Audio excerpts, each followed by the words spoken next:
All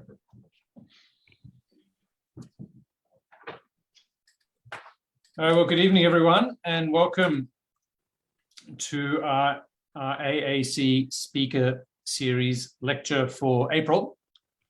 It's great to have so many people already joined, and I know more will be watching on Facebook. My name's Stephen Howes, and I am the Director of the Development Policy Centre here at the ANU, and I'll be your host for this evening. Let's begin by acknowledging the traditional owners of the land on which we're meeting, as we do here in Australia. And in the case of Canberra, that's the Ngunnawal people. So I'll pay my respects to their elders, past, present, and emerging. Yeah, I think this is about our third in this series, where we've brought back some of our most popular speakers from our annual Australasian Aid Conference series, normally held in February. We haven't been able to have that conference for a while because of COVID, but we're aiming to start up again in February next year. But in the meantime, we thought it'd be great to keep the momentum going, keep the discussion going, and to, as I said, invite back some of our best speakers. We've had some really good talks so far, and I'm sure tonight will be no exception. Indeed, it'll probably set a new standard. So I'm very pleased to welcome our speaker for tonight, Dr. Donald Kaberuka. And some of you will remember Dr. Kaberuka from the 2019 Australasian Aid Conference, where he was the keynote speaker, and his topic was Africa and the global landscape. I think he really made an impact that time. And of course, the global landscape has changed a lot since 2019 with the COVID pandemic. And we thought that based on earlier interactions with him and based on his experience and current position, he'd be an ideal person to speak in our series, and in particular on this topic, rethinking global health security. So Dr. Kaberuka's experience is as former finance minister of Rwanda, former president of the African Development Bank, chair of and currently chair of the Global Fund Board. I mean, those are among other positions he served in, and of course he also has a PhD in economics. So I think we have all been thinking a lot about global health security, and probably about the way in which the system really hasn't worked very well, and what we need to do better. So I think we'll learn a lot from Dr. Kaberuka tonight. Before I hand over to him, let me just say a few things about the running order. So we do this as a Zoom session to make it more interactive. Please don't abuse that, the liberty we're giving you. Please we do encourage your discussion and contributions. So put any questions you have in the chat. You're welcome to put them as we go, and then we will feed them to the speaker at the end of the lecture. If you want to say something in person, please use the hand raising function in Zoom, and I'll also look out for questions. I'll look out for hands raised. I just wanted before we start, I want to acknowledge Anthea Mulakala. Anthea is our co-host for this series and for our Aid conference, representing the Asia Foundation. We work very closely together, and Anthea will be wrapping up the session. She'll probably mention this, but I just want to make sure you note it as well. We do have the next two in this series already lined up. May 24th, we have Nancy Birdsell. Nancy's former president of the Centre for Global Development in DC. And June the 7th, we have got Lant Pritchett. So both of those be very familiar names to many of you, and I'm sure they'll be great events. So we'll be sending out more details, but just make a note, May 24th and June 7th, they'll both be in the morning. I should mention that Dr. Kaberuka is in London, and hence this evening time. All right, well, I think that's all from me. Once again, Dr. Kaberuka, thank you very much for joining us, and we're eagerly awaiting your talk on rethinking global health security. Over to you. Thank you very much, Steve. Can you hear me? Yeah. Thank you. Steve, just for clarity, I'm not in London this time. I'm in Kigali, Rwanda. Oh, you're in Rwanda? Okay. Sorry. Right. Excellent. Yeah. Now, thank you, Steve, for your kind words. Good evening, colleagues, wherever you are. I want again to thank the organizers for inviting me. It was my pleasure last time to join you in Canberra, and I learned quite a lot from that conference. So today you have asked me to talk about the lessons from COVID and the kind of gaps it has exposed in the global health architecture. I'll speak in my capacity as an African, but also as chair of the Global Fund for AIDS, malaria, and tuberculosis. And I want to begin by simply putting a question on the table. What is global health security? Because the answer to that question is an indicator of why we had gaps in the response at the moment. It would seem to me that global health security has been inadequately defined to mean only or largely those threats to the global north. And to the extent that global health security is deemed to be that which affects the well-being of the global north, it means the global health architecture as a whole will be so wrongly defined. Let me explain. As we deal with COVID, we still have three of the biggest killers in the world: HIV/AIDS, malaria, and tuberculosis. Malaria alone kills 500,000 children in Africa per year. But that's not seen as a threat to global health security. It is seen as a problem for low-income countries. And because it is seen as a problem for low-income countries, the architecture to respond to it is left to development organizations and philanthropy. It is maybe by a stroke of luck that at the turn of the millennium, the United Nations saw it fit to put in place the Global Fund for AIDS, malaria, and tuberculosis. What could have happened if we did not have this instrument? Already, because of COVID, we have lost a lot of ground covered against HIV/AIDS, malaria, and tuberculosis. But just imagine if we not have the Global Fund. And therefore, to the extent that in the future, we continue to think of global health security as something which threatens the global north and not the planet as a whole, the architecture will be inadequate. The reason I'm saying this is that probably in the case of COVID, we are going in the same direction, and this is how. Because the global north will have vaccinated most of its people,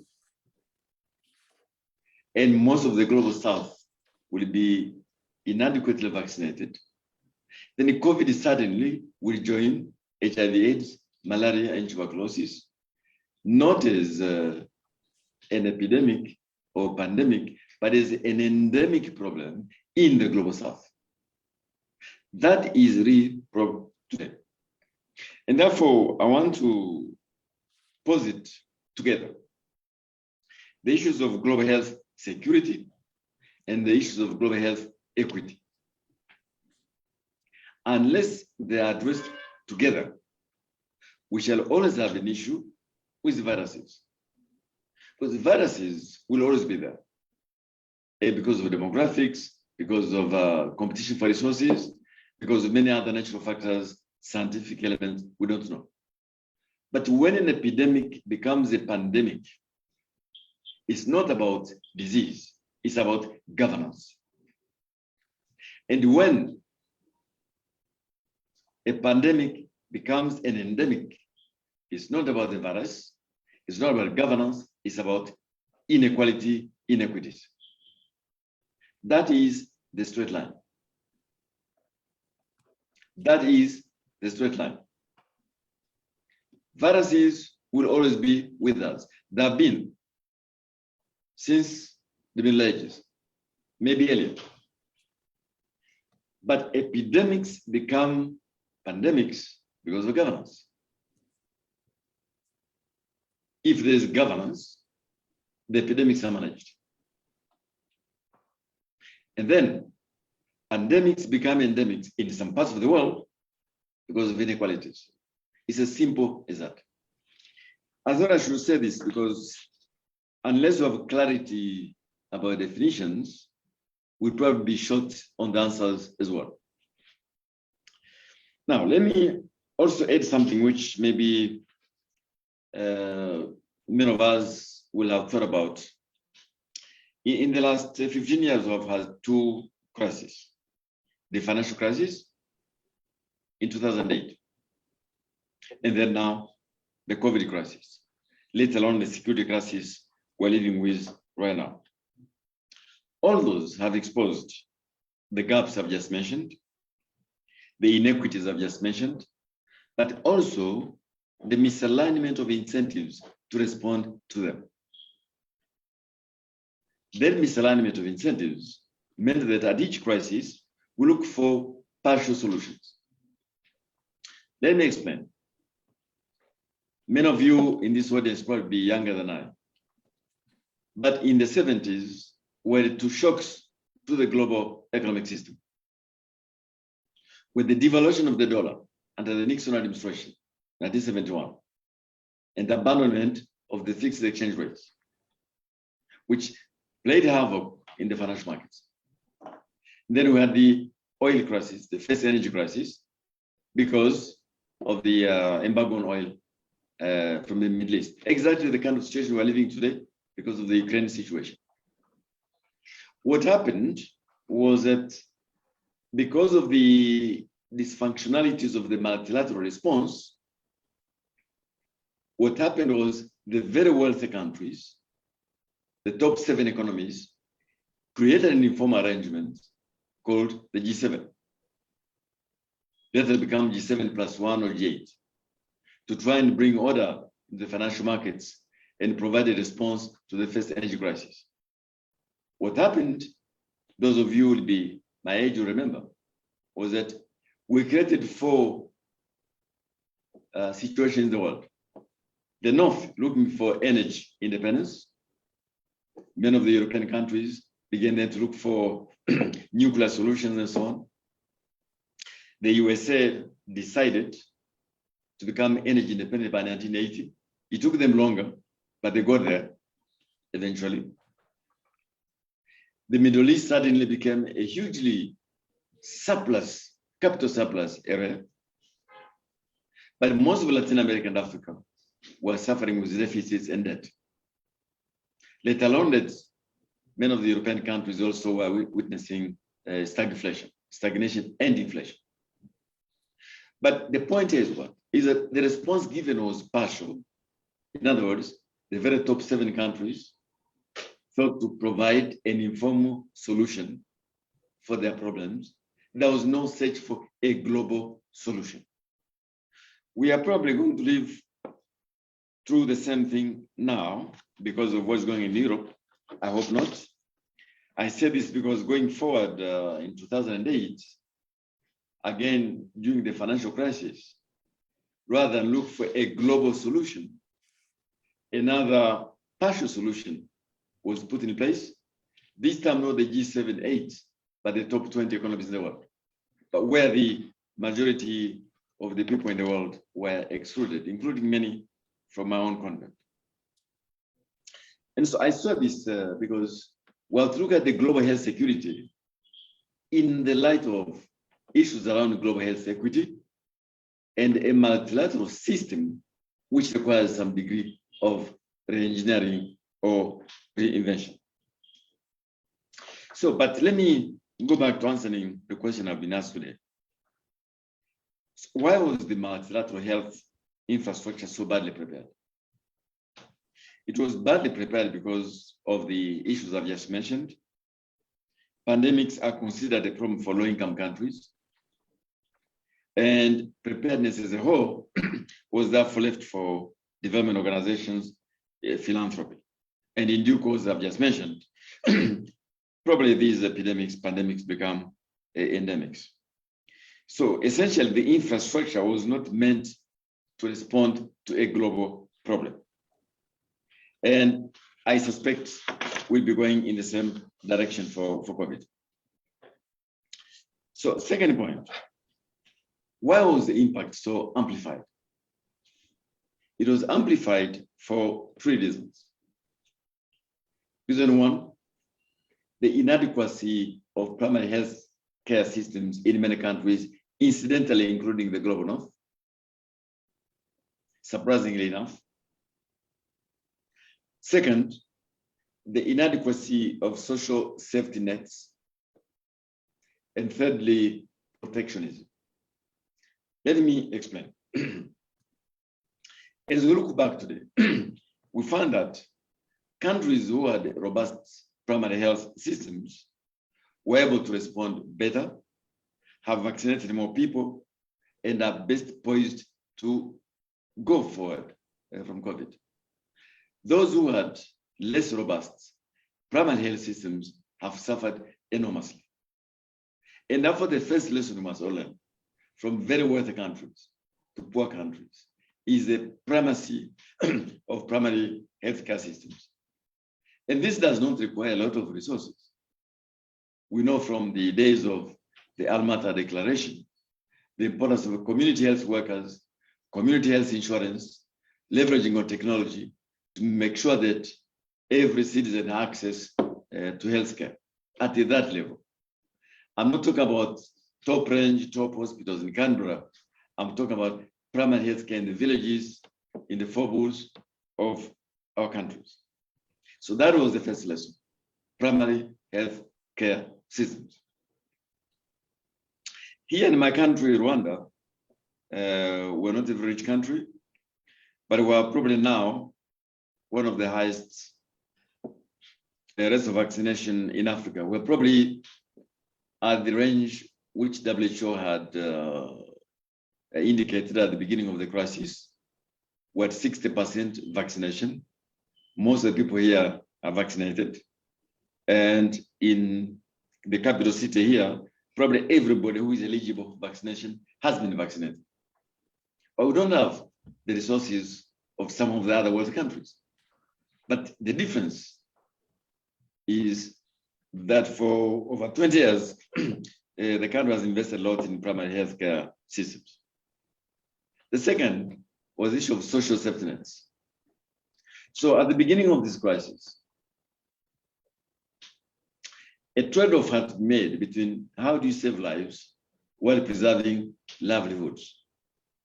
So as you do lockdowns, you lock down factories, people stay at home, and the rest of it, you promote work from home. What does it mean for people who live on informal sectors? What does it mean for people who live in informal settlements? It means the trade-off between lives and livelihoods fell very much on livelihoods. Now, in countries where the social safety nets are strong, that can be managed. But in countries where 80% of the people get livelihoods from the informal sector, where the GDP 50% from the informal sector, you can understand that the trade-offs were very difficult. And that amplified, in an economic sense, the impacts of COVID. And thirdly, protectionism. Now, protectionism, this term took forms which we have not seen since the 1930s. The global vaccine sharing scheme, known as COVAX, was predicated on the assumption that vaccine manufacturing countries will not impose restrictions. They did. So rich countries purchased vaccines which are available, or those which were to be available, and very little was left for COVAX or low-income countries.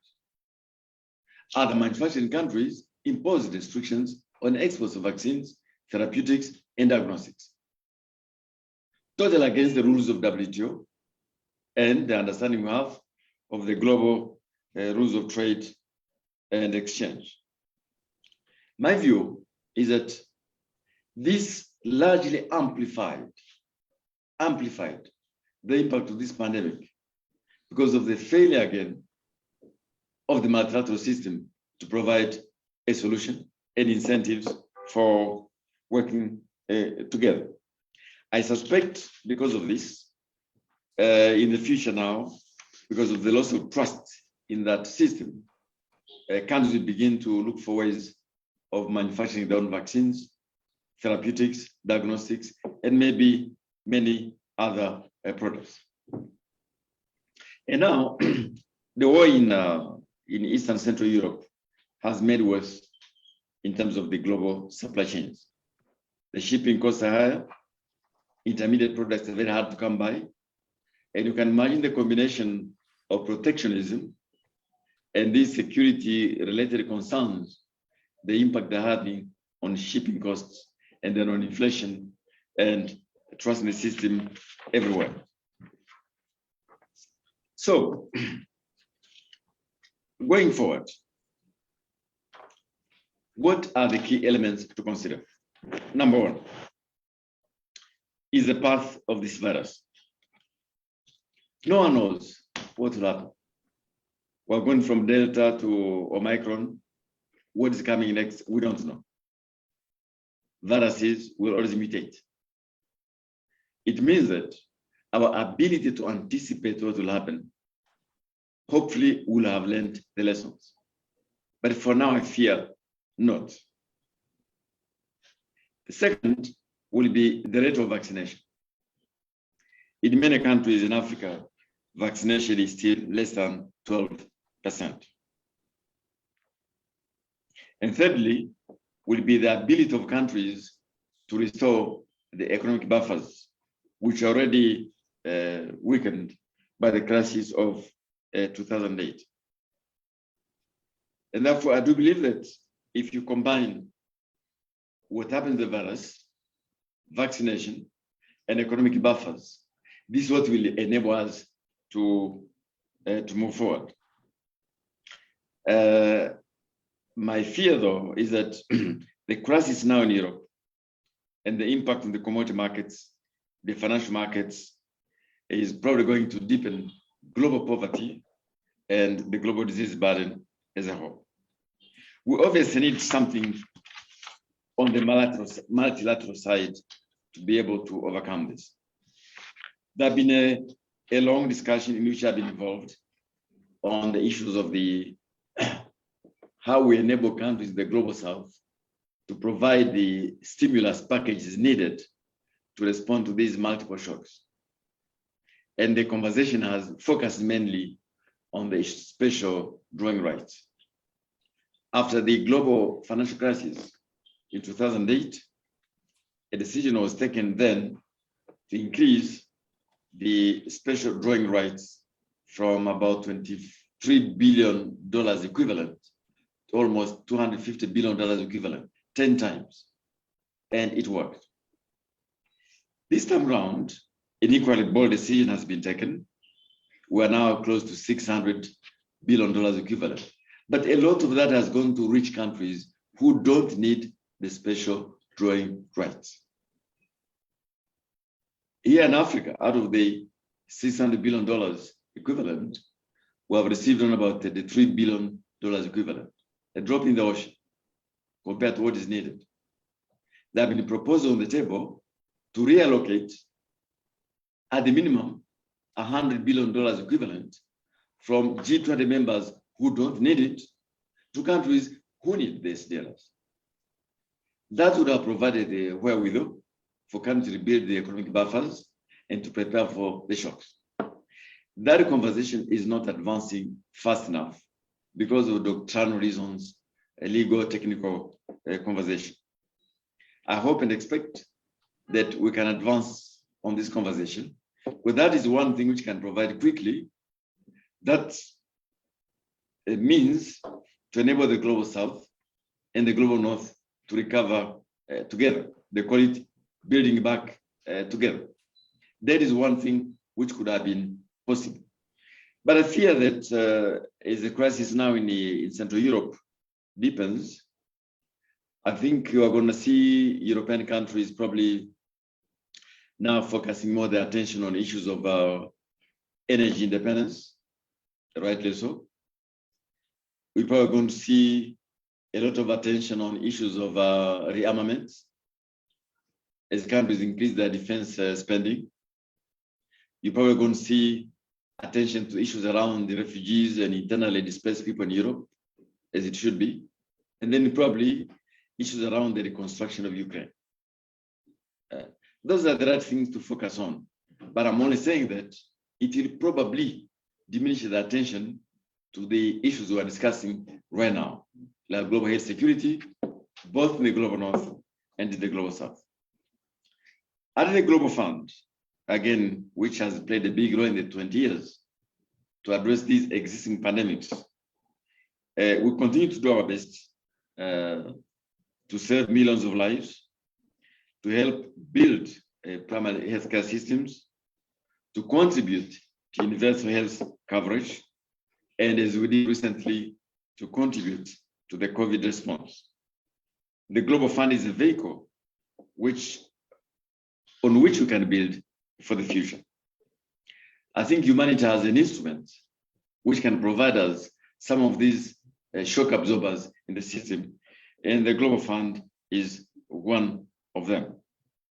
I therefore hope that as we go into the replenishment of the Global Fund, which will be hosted by the US administration in September, we can raise enough funds to be able to continue responding to the existing pandemics, HIV, malaria, and tuberculosis, contribute to building the resilience I've just been referring to, both on the pandemic side and on the economic side.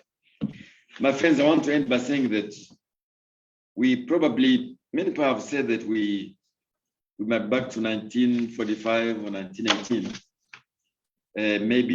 Maybe so. But I think probably we are back to 1973. Where the combination of the financial crisis, the energy crisis, led to a partial solution for wealthy countries. And then 2008, the financial crisis generated a partial solution for very wealthy countries, 20 of them. We now need probably something different, where we all act together, instruments such as the Global Fund or such other global mechanisms, which are at once inclusive, effective, and have a large degree of legitimacy. That is the only way we can respond to crises in the future. I thank you for listening to me, and I'm happy to answer your question. All right. Thank you very much, Dr. Kaberuka. I'm sure you'd get a loud round of applause if we were in the same room as you, but that was a real tour de force right from the 70s up to the present day and the invasion of Ukraine. And I particularly found those lines striking, that from an epidemic to a pandemic is a matter of governance, and from a pandemic to an endemic disease is a matter of inequity. I think that's something we'll definitely take away and remember. I'm sure we have a number of experts. Of course, a lot of the people listening in or watching are from Australia, but I know we're joined by our audience extends across Asia into Europe, and we also have representation from the Pacific Islands, which is terrific. I know we have a number of experts online, so I encourage everyone to ask questions. Either put your questions in the chat or raise your hand, and you're welcome to ask a question yourself. We have, I'll start off, I'll perhaps sort of do the job of reading out questions that we get. I have a question from Amanda Watson, who's a colleague at the ANU, who says that Dr. Kaberuka suggests that countries may be likely to try to manufacture vaccinations themselves. Won't this be an unequal playing field again? For example, Australia has announced it will set up, with Australian government support, mRNA manufacturing in Australia. But that will be harder for low-income countries to do, won't it?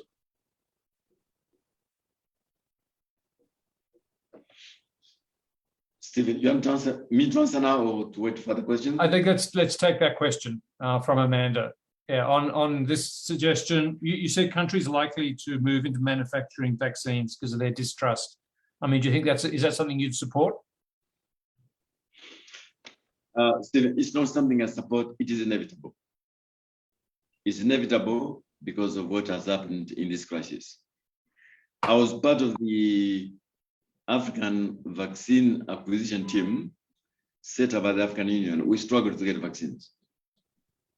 And therefore, it is highly likely that even if, for reasons of economics, not every country can manufacture its own vaccines, countries will want to do so. I think the challenges are real. There are those of intellectual property rights. There are those of skills and those of economies of scale.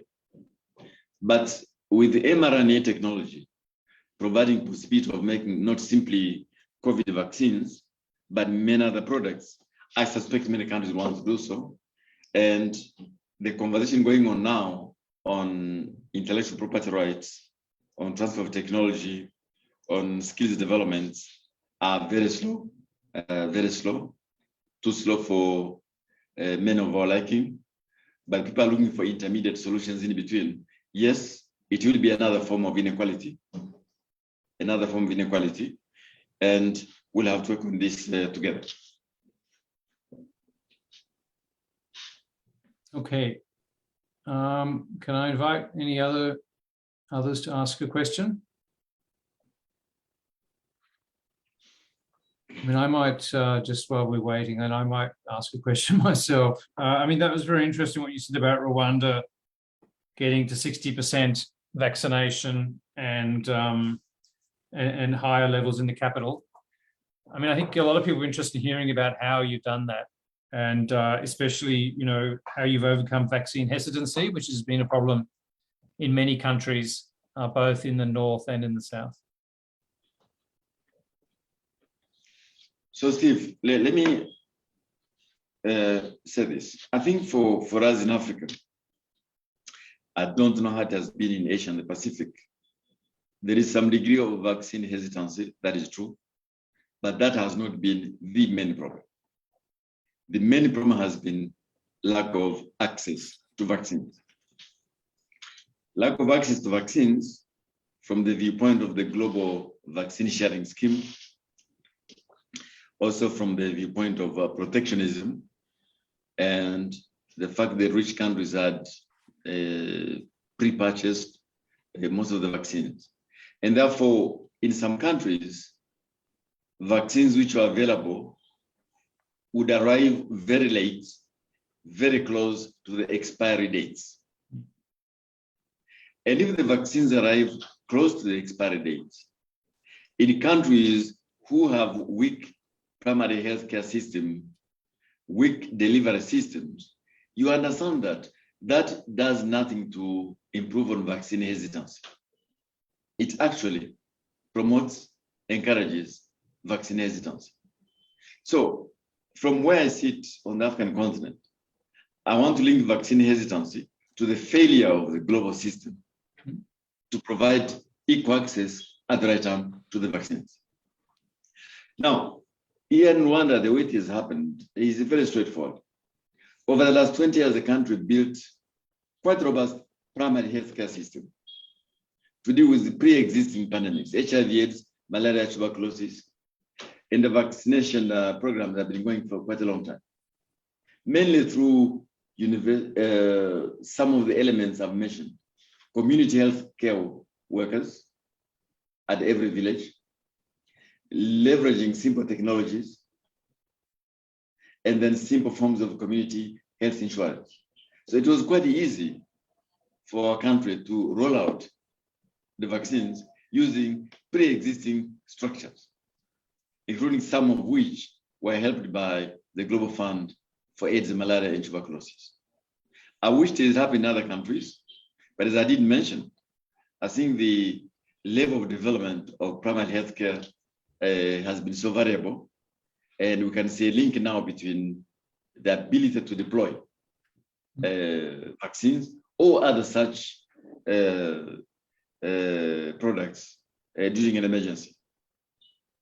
That's all I can say on this issue. Right. No, that's very illuminating. Thank you. We do have quite a few questions now, so I'll hand over first to Anthea Mulakala from the Asia Foundation. Over to you, Anthea. Thank you, Stephen, and thanks, Dr. Kaberuka. I'm going back to one of your early points. So if COVID-19 has, I think, revealed the failure of and reduced confidence in the multilateral system, which you pointed out, but also the failure of global governance. So if epidemics become pandemics because of poor governance, as you said, then what hope do we have for the next pandemic? And do you see any urgent calls for or actions towards reforms in the multilateral system in anticipation of the next pandemic?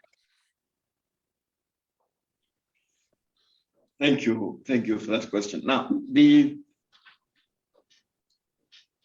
need a multilateral system with the three characteristics.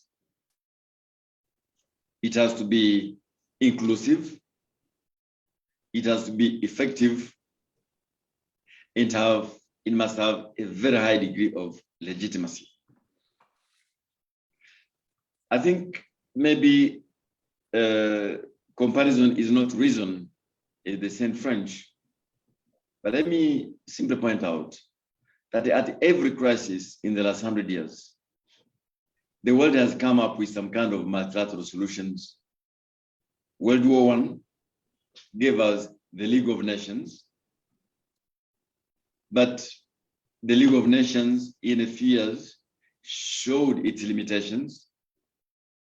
We had World War II, then we had the United Nations and its ecosystem.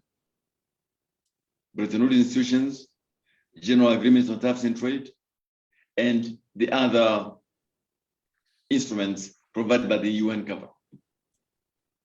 But as I said a while ago, we come to 1973. We have the first shock to the global system, which takes all of us out of our comfort zone, the dollar crisis and the energy crisis. And suddenly the rich countries come together in the G7 to stabilize the financial markets, energy markets. I'm not saying they are wrong. I'm only saying that it demonstrated the limitations of the multilateral system we had then. It works for them, but it worked for others, I'm not sure. Then we come to the 2008 global financial crisis. Now, even the G7 was no longer fit for purpose. It had to be expanded to the G20, those who have systemic importance in the global economy. That worked for some time, but now as you come forward to COVID, and now maybe the situation we're having in Central Europe, where is that point in the multilateral system where we find a solution? It has to be the United Nations. But the United Nations is what its members want it to be. Now, at the moment, the way the things are working, it simply takes one or other of the big powers to veto some decision, to block some decision, to withdraw funding, and the system goes into gridlock.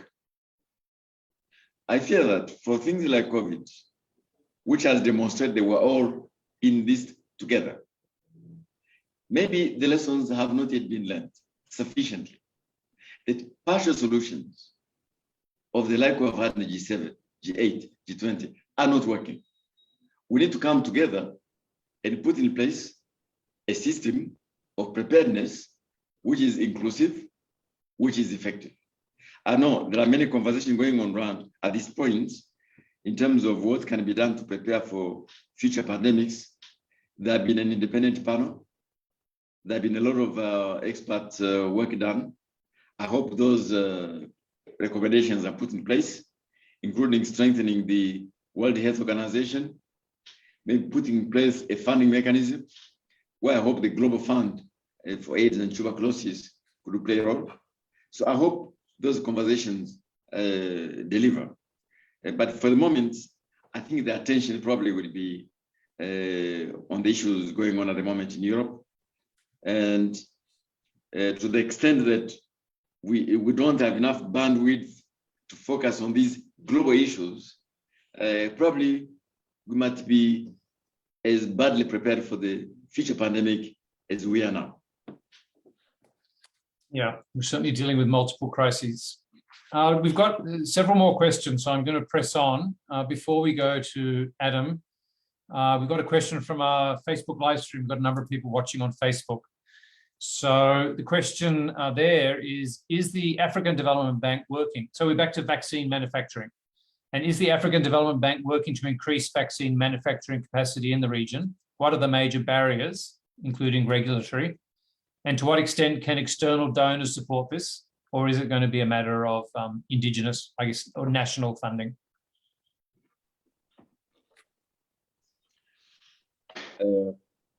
Steve, I no longer work for the African Development Yeah, that's true. Yeah. Yeah. But, I imagine, I believe that they are very active in this space. They are very active in this space, helping countries who want to manufacture vaccines to do so. I believe they'll be active in providing the financing, the skills, support needed, together with other African institutions, including the African Import-Export Bank and some regional banks. But they will need resources as well. I suspect the African Development Bank on its own can do so much. But if there was a way in which this bank and other regional banks could be supported, for example, through this issue of special drawing rights, they could actually provide bigger support to the countries to manufacture vaccines. There are challenges in terms of technology, there are challenges in terms of skills, and these things take time. But I do believe going forward, there's no other way except for African countries to manufacture their own vaccines. Okay, great. I might go now to Adam. Good to see you, Adam. Over to you.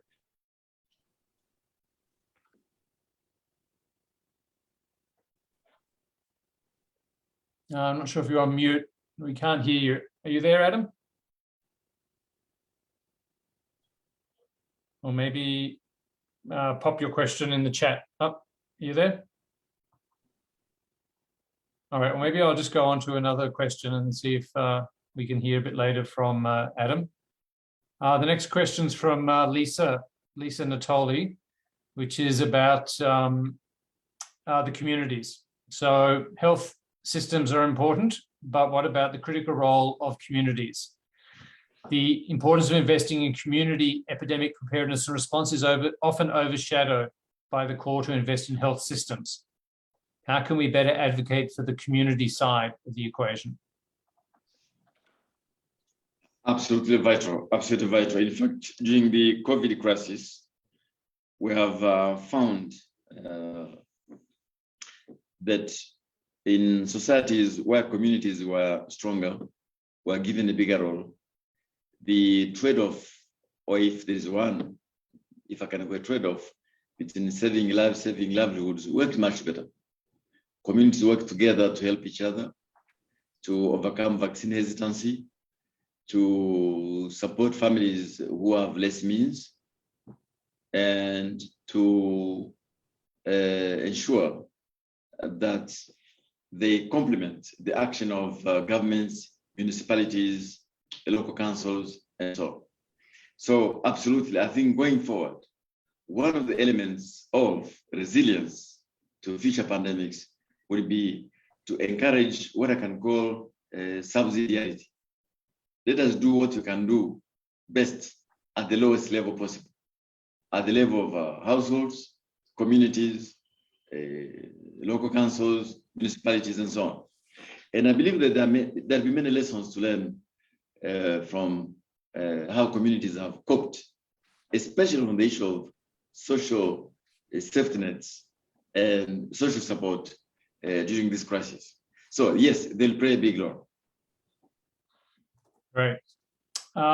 Next question from Ian Anderson is about the antimicrobial resistance, which is another threat. And as serious as COVID has been, do you think it's displaced or overshadowed earlier efforts to tackle antimicrobial resistance? Some studies suggest the inability of antibiotics to treat diseases is an even larger threat to public health and economies than COVID?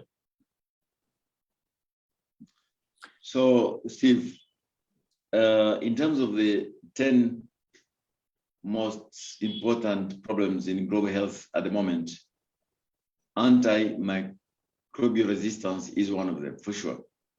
But I would like to put this in context. The context of neglect of some of these pandemics which affects people in low-income countries and the global south.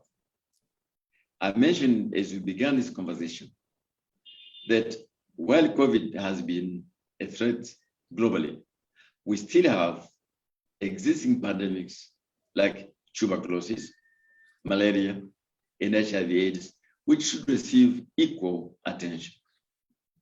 Now, as you and I know, that in the case of TB, for example, there have been very limited research, limited number of new drugs for tuberculosis over the last 40 years, precisely because it is a disease of poor people in low-income countries. And therefore, we cannot isolate antimicrobial resistance from issues of poverty and inequality globally.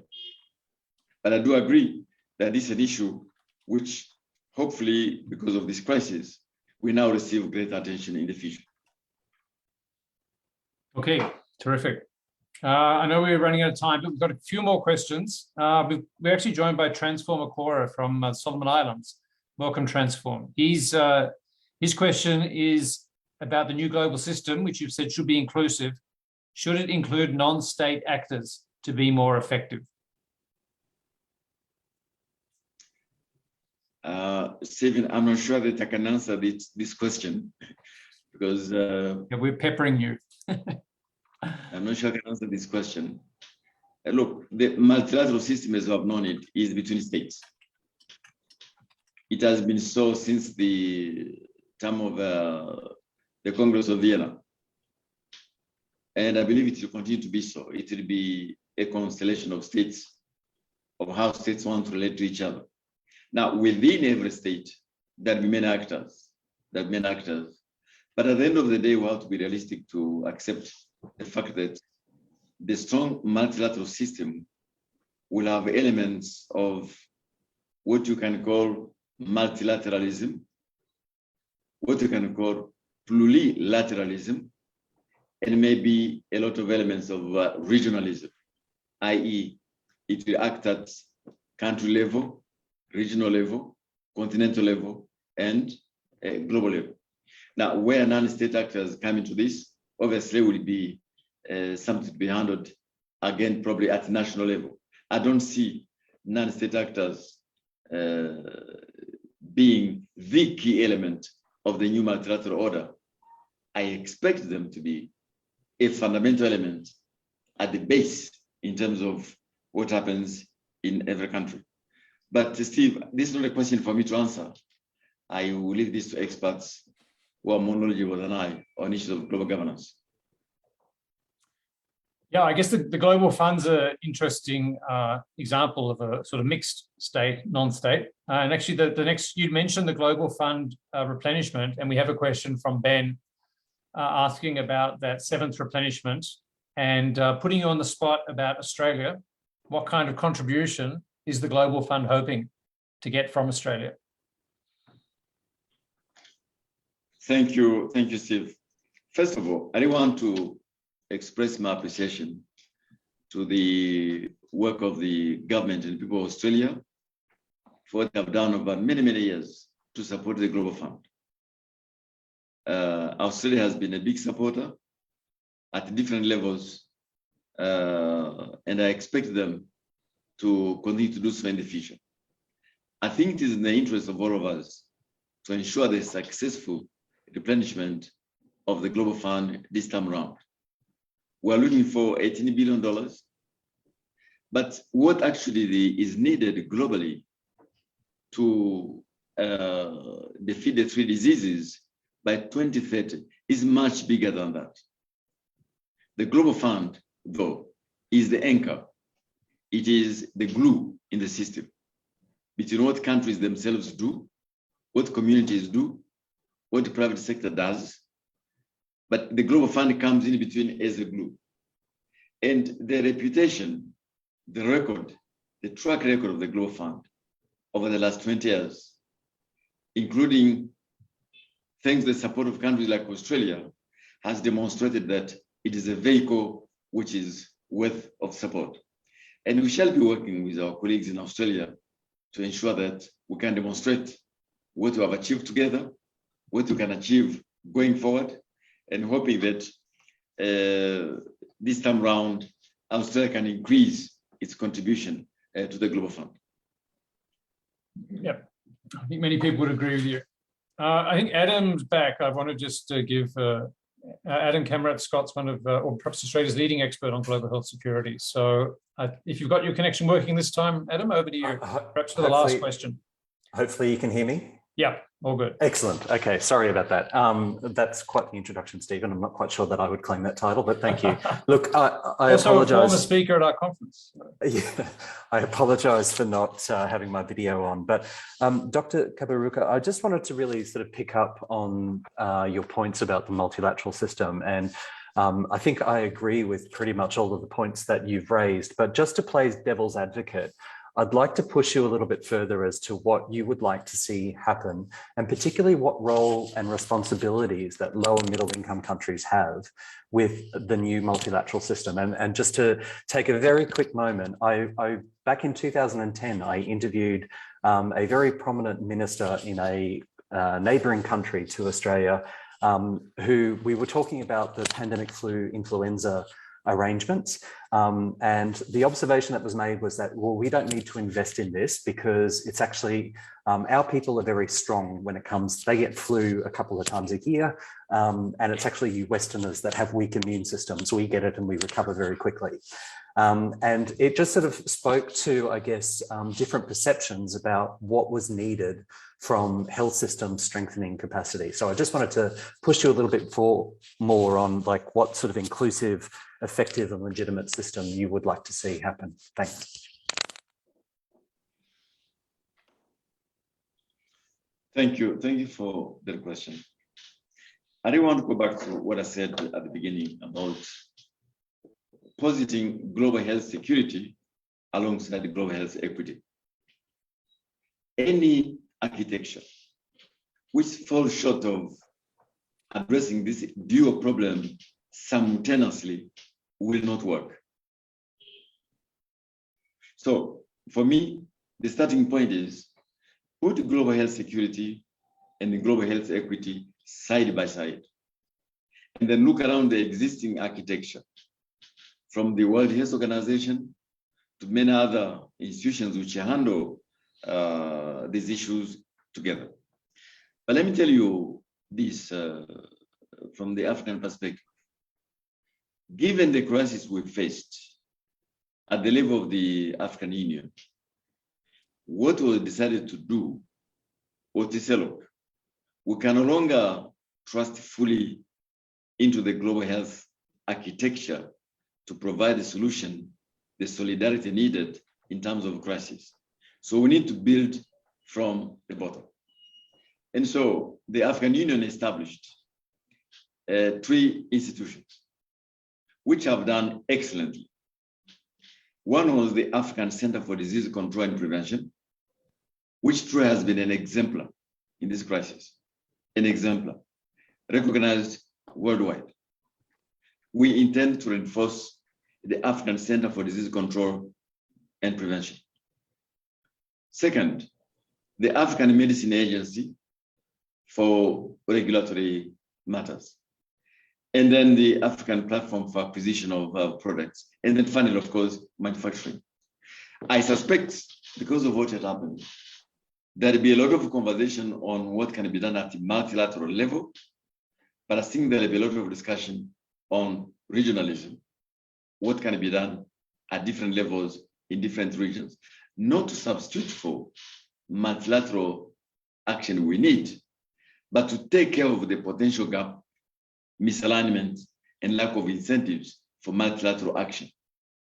I hope and expect that because of what had happened in the last few years in the field of finance, climate, health, security, that there is a new elan for multilateral action, but I fear that might take a bit of time.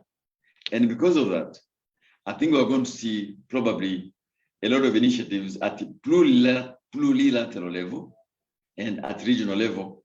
And as I have just mentioned to you, here in Africa, we're obviously trying to look at it from the viewpoint of what can we do alone in Africa here through the African Continental Free Trade Area, which will be the largest free trade area in the world, through institutions like the African Center for Disease Control, which I hope will be a means to cooperate with the rest of the world in terms of dealing with the epidemics. So I'm a full believer in multilateral action, but I'm a realist to know that we have a long way to go to get to multilateral action we need to address the global public goods we have to address. All right, thank you. We are out of time. I think I'm going to finish with one final question, and then after your answer, we'll go straight to Anthea for the wrap. I mean, I just want to, as also a prominent economist, you've mentioned some of the economic clouds, increased shipping costs. We're very worried about inflation. There may be a looming debt crisis. I mean, from where you sit, how worried are you that we're sort of facing a kind of a lost decade coming up with some really bad times ahead? Are you optimistic or pessimistic in terms of an economic outlook? So, Stephen, I can only respond from the viewpoint of Africa, and I will tell you that between the crisis of 1973, actually up to 1973, many African countries were not doing so badly. But from 73 to maybe the late 90s, there began a very long period of divergence with the rest of the world. As Southeast Asia, China, and the rest of the world were beginning to converge, Africa was diverging. Now, that process reversed around the turn of the millennium, 2000. We began a process of converging. Africa was the second fastest growing part of the world. Not in every country, but as a whole.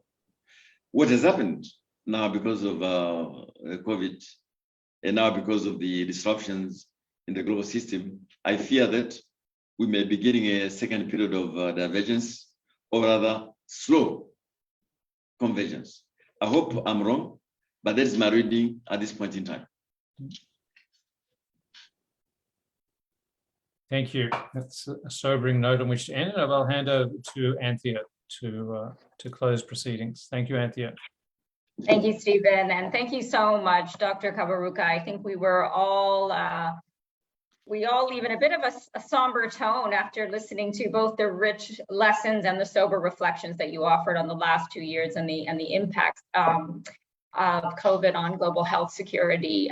Thank you so much. Just to let everyone know, this is the conclusion of our third in the series. As Stephen mentioned at the outset, we have 2 more coming up, and we may have a third after that. But just to give you a heads up, for May, on May 24th, again, we have Nancy Birdsall, who is the former president of Center for Global Development. We haven't fixed the exact time, but it'll be sometime in the morning in Canberra. So please look out for social media and Debt Policy's website for the announcement. And then in June, quite soon after Nancy, June 7th, we have Lant Pritchett, research director from RISE at the University of Oxford. That'll also be a morning talk. If you remember, both of those speakers from previous years at the Australasian Aid Conference, huge crowd, excellent, riveting speeches. So please do stay tuned. We will send out more details. Thank you everyone for joining in. And we know it wasn't a very good time for people in Australia, but we had a great turnout. We know people have been watching on Facebook, and we know, please do share. Once we have the recording, please share it around, because I think Dr. Kaberuka's remarks will be extremely beneficial, provide food for thought for policymakers and health activists around the world. Thank you again. Thanks everyone, and have a good evening. Thank you. Thank you. Bye-bye. Thanks, Donald. Thanks a lot. Good to see you again. Bye now.